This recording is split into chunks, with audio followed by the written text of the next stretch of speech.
1편에 이어 2편입니다. 오늘도 하나님의 사랑이 가득한 하루가 되시길 바랍니다. 시작합니다. 5부 네 번째 징조 기다림이 길어지고 인내가 시험받습니다. 사랑하는 여러분, 하나님께서 우리 인생에 큰 일을 계획하고 계실 때 우리에게 주시는 또 하나의 뚜렷한 사인은 기다림의 시간입니다. 이 기다림은 단순히 시간을 보내는 것이 아닙니다.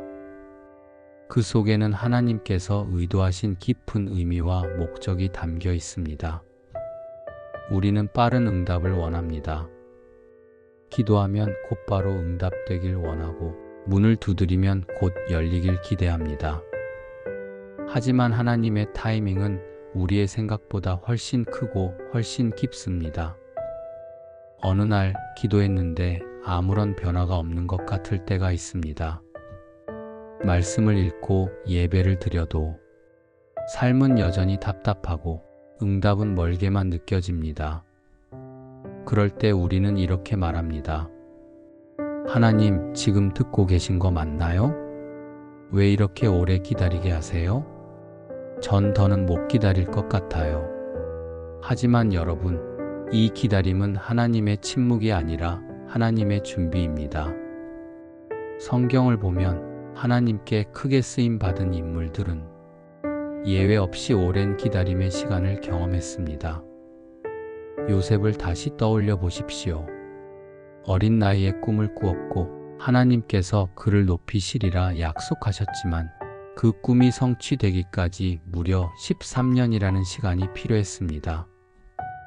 그 13년 동안 그는 노예였고 죄수였으며 억울한 일을 당하면서도 끝까지 인내했습니다. 그리고 마침내 하나님의 때가 되었을 때 그는 애굽의 총리로 높임을 받았습니다. 또 다윗은 어떠했습니까? 하나님께 기름 부음을 받고 왕이 되리라는 약속을 받았지만 실제로 왕위에 오르기까지 수년간 도망자의 삶을 살아야 했습니다.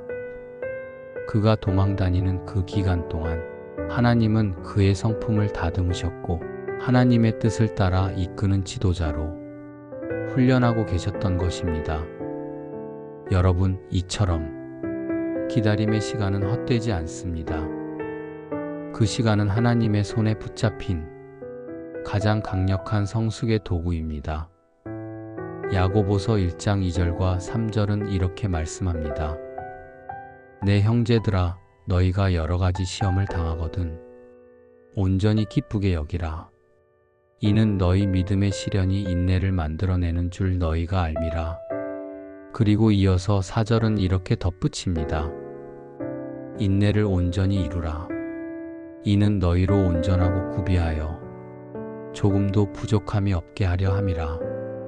여기서 온전히 구비된 삶이라는 표현은 하나님께서 우리를 준비시키시는 목적을 말합니다. 그 목적은 바로 우리가 그분의 축복을 감당할 수 있는 성숙한 사람으로 세워지기 위함입니다. 그러므로 지금 여러분이 기다림의 시기를 지나고 있다면 그 시간 속에 불평보다 믿음을, 조급함보다 인내를 선택하시기 바랍니다. 기다림은 곧 하나님께서 조금만 더 다듬자 하시는 사인입니다. 지금은 아니지만 곧 좋은 때가 온다는 하나님의 속삭임입니다. 믿음으로 그 시간을 견디십시오. 눈에 보이지 않아도 하나님은 여전히 일하고 계십니다. 때가 차면 하나님은 그분의 방법으로, 그분의 타이밍에 맞추어 가장 좋은 문을 열어주실 것입니다. 아브라함도 기다렸습니다. 하나님의 약속, 아들을 받기까지 25년을 기다렸습니다. 그리고 하나님은 그 믿음의 사람을 통해 민족을 일으키셨고 오늘날 우리 믿음의 조상이 되게 하셨습니다. 여러분도 지금 그 기다림 속에 계신가요? 그렇다면 절대 포기하지 마십시오. 오히려 이 시간을 하나님이 쓰시는 훈련의 시간으로 받아들이십시오. 그리고 묵묵히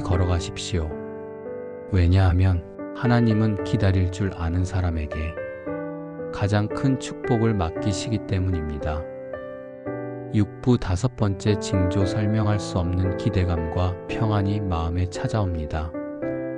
사랑하는 여러분, 하나님께서 우리에게 큰 축복을 준비하실 때 가끔은 상황과는 전혀 어울리지 않는 이상한 평안과 기대감이 우리 마음에 찾아옵니다.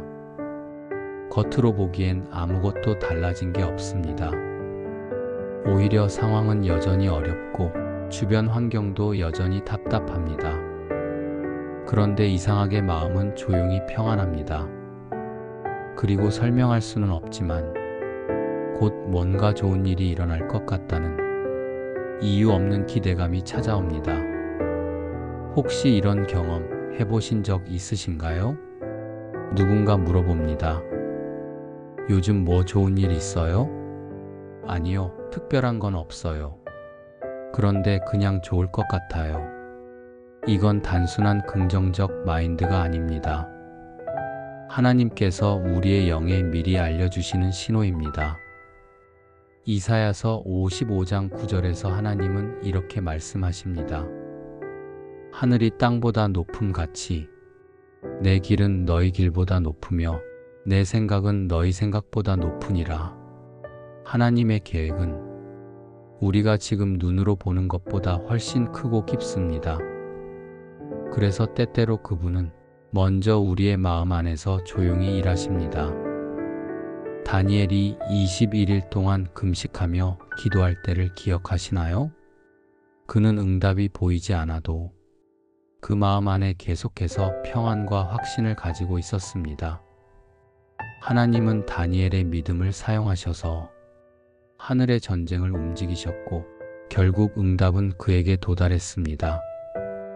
또 엘리야 선지자는 3년 반 동안 가뭄이 계속되던 때에도 하나님의 음성을 들은 후 비가 올 것을 확신했습니다. 하늘에 구름 한 점 없어도 그의 마음엔 이미 하나님의 응답이 임한 것 같은 확신과 평안이 있었습니다. 빌립보서 4장 7절은 이렇게 말씀합니다. 그리하면 모든 지각에 뛰어난 하나님의 평강이 그리스도 예수 안에서 너희 마음과 생각을 지키시리라. 이 모든 지각에 뛰어난 평강은 논리나 계산으로는 설명되지 않습니다. 세상은 불안한데 내 안은 조용히 평온합니다. 내일이 불확실한데 이상하게 기대감이 솟구칩니다. 이것이 바로 하나님의 영이 우리 안에서 일하고 계신 증거입니다. 혹시 지금 여러분의 상황은 여전히 변화가 없지만 마음이 조금씩 밝아지고 근거 없는 기쁨이 올라오고 하나님께 감사하고 싶은 마음이 생기고 계신가요? 그렇다면 지금 여러분의 영혼은 하나님의 계획을 미리 느끼고 있는 것입니다. 이런 순간을 절대 가볍게 넘기지 마십시오. 그 기대감은 믿음의 출발점이 됩니다. 그 평안은 하나님의 인도하심이 곧 시작된다는 사인입니다. 여러분의 입술로 고백해 보십시오. 하나님 감사합니다. 지금은 보이지 않지만 주님이 이미 준비하고 계심을 믿습니다. 믿음의 사람은 보지 않고도 확신합니다. 기대하고 준비하고 감사함으로 기다립니다. 그리고 그 믿음 위에 하나님은 반드시 일하십니다. 7부 6번째 징조 예상치 못한 기회가 갑자기 찾아옵니다. 사랑하는 여러분, 하나님께서 축복을 부으시기 직전 우리 인생에는 뜻밖의 기회가 열리는 순간이 찾아옵니다. 그것은 미리 계획하거나 노력한 결과가 아니라 완전히 예기치 못한 방식으로 다가옵니다.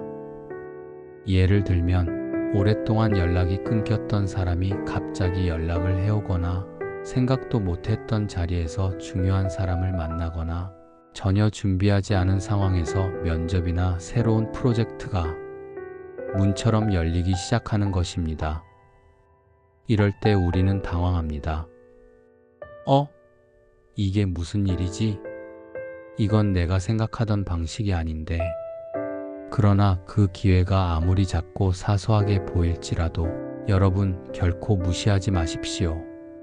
왜냐하면 하나님은 종종 작은 문을 통해 큰 문을 여시는 분이시기 때문입니다. 누가복음 16장 10절에서 예수님은 이렇게 말씀하셨습니다. 지극히 작은 것에 충성된 자는 큰 것에도 충성되고 지극히 작은 것에 불의한 자는 큰 것에도 불의하니라. 하나님은 우리가 그 작은 기회에 어떻게 반응하는지를 보십니다. 정말 작고 눈에 띄지 않는 일일 수 있습니다. 그러나 그 작은 시작은 하나님의 큰 계획 안에서는 시작점이자 열쇠가 됩니다. 성경에서도 우리는 이 원리를 봅니다. 다윗은 아버지의 심부름으로 형들에게 도시락을 전하러 갔다가 골리앗 앞에 서게 됩니다. 누가 봐도 하찮은 심부름이었지만 그 자리가 바로 하나님께서 왕으로 세우시는 여정의 출발점이었습니다. 모세는 광야에서 양을 치는 중 떨기나무 가운데 불꽃을 통해 하나님의 부르심을 받습니다. 광야는 그저 일상의 공간이었지만 하나님은 그곳에서 새로운 시대의 출발을 알리셨습니다. 여러분, 지금 여러분 앞에 놓인 작은 기회가 보이십니까? 그 기회가 이전과는 전혀 다르고 생소하며 낯설게 느껴진다 해도 그 안에 하나님의 손길이 있다면 담대히 반응하시기 바랍니다. 그리고 하나 더 중요한 것이 있습니다. 하나님께서 주시는 기회는 항상 우리의 계획 안에서 오지 않습니다.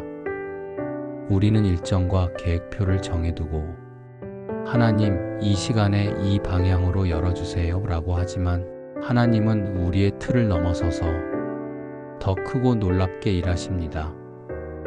여러분이 생각지 못했던 연결, 갑작스러운 초대, 낯선 곳에서의 만남, 그 모든 것 가운데 하나님은 일하고 계십니다. 그리고 그 문이 열릴 때 요한계시록 3장 8절의 말씀이 여러분의 삶에 실현될 것입니다. 내가 내 앞에 열린 문을 두었으되 능히 닫을 사람이 없으리라.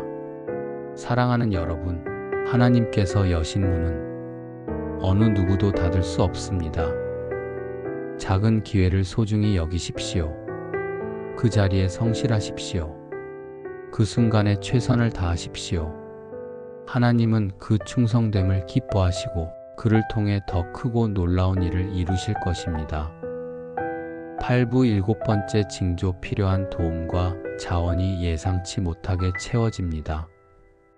사랑하는 여러분, 하나님께서 우리에게 축복을 부으시기 바로 직전 또 하나의 아주 놀라운 일이 일어납니다. 바로 도움과 자원이 갑작스럽게 채워진다는 것입니다. 그동안 필요했던 재정, 막막했던 기회의 문, 간절히 원했지만 해결되지 않던 문제들, 그 모든 것들이 전혀 예상하지 못한 방식으로 채워지기 시작합니다. 예를 들어 갑자기 생각지도 못한 곳에서 돈이 들어오거나 누군가가 꼭 필요했던 물건을 선물처럼 전해줍니다. 또 어떤 때는 마음속 깊이 기도하던 주제에 대해 아무도 말하지 않았는데 어느 날 누군가가 정확히 그 내용으로 여러분을 위로하거나 조언을 주는 일을 겪게 됩니다. 이런 경험을 하신 적 있으신가요? 기도했던 내용이 갑자기 누군가의 입을 통해 확인될 때 그건 단순한 우연이 아닙니다. 하나님이 들으셨고 응답하고 계신다는 증거입니다. 빌립보서 4장 19절에서 바울은 이렇게 말합니다. 나의 하나님이 그리스도 예수 안에서 영광 가운데 그 풍성한 대로 너희 모든 쓸 것을 채우시리라. 여러분, 하나님은 우리를 어떤 사명으로 부르실 때 항상 그 일을 감당할 자원과 도움을 함께 보내주시는 분입니다. 그분은 우리가 감당할 수 없는 일을 요구하시지 않으십니다. 오히려 우리가 부족하다고 느낄 때 이미 필요한 모든 것을 미리 준비해 두셨다는 사실을 깨닫게 하십니다. 성경 속 여호와 일의 하나님은 아브라함에게 순종의 시험을 요구하셨을 때 그가 산 위로 올라가기도 전에 숲속에 수양을 준비해 놓고 계셨습니다. 여러분도 마찬가지입니다. 하나님은 여러분이 올라갈 산을 아시고 그 꼭대기에 무엇이 필요한지도 아십니다. 그리고 그 자리에 미리 예비하십니다. 그러니 지금 혹시 하나님, 저 이 일 하고 싶지만 너무 부족합니다. 능력도 없고 도와줄 사람도 없습니다. 이렇게 느끼고 계신가요? 그렇다면 오늘 이 말씀을 꼭 기억하십시오. 하나님이 부르신 자리에는 반드시 공급도 함께 따릅니다. 믿음으로 나아가십시오. 걱정은 주님께 맡기시고 여러분은 여러분의 자리를 지키십시오. 하나님께서 반드시 사람을 보내시고 길을 여시고 물질을 채우시고 마음도 준비시키실 것입니다. 그리고 나서 우리는 깨닫게 될 것입니다. 아, 이 모든 것이 정말 하나님께서 준비하신 일이었구나. 마무리 이 모든 징조가 말해주는 한 가지 진실.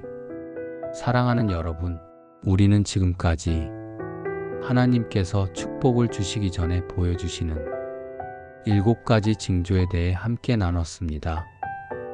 갑자기 모든 일이 꼬이기 시작할 때, 주변 사람들과 멀어지고 외로움이 찾아올 때, 말씀과 기도에 대한 갈망이 깊어질 때, 기다림이 길어지고 인내가 시험될 때, 설명할 수 없는 평안과 기대감이 생길 때, 예상치 못한 기회가 열릴 때, 필요한 자원과 도움이 채워질 때, 이 모든 것은 하나의 공통된 메시지를 가지고 있습니다. 하나님은 살아계시며 지금도 일하고 계십니다. 그리고 당신의 삶을 위해 놀라운 계획을 세우고 계십니다. 예레미야 29장 11절 말씀처럼요. 여호와의 말씀이니라. 너희를 향한 나의 생각을 내가 아나니 평안이요 재앙이 아니니라. 너희에게 미래와 희망을 주는 것이니라.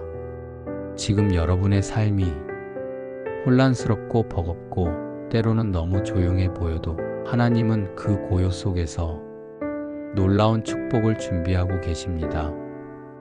그러니 포기하지 마십시오. 지금의 이 징조들이 하나님의 사랑의 사인임을 기억하시고 믿음으로 걸어가시기 바랍니다. 하나님께서 반드시 상상보다 크고 생각보다 깊은 은혜로 여러분의 삶을 채우실 것입니다. 그 축복이 여러분 삶 위에 날마다 넘쳐나시기를 예수 그리스도의 이름으로 축복합니다. 아멘.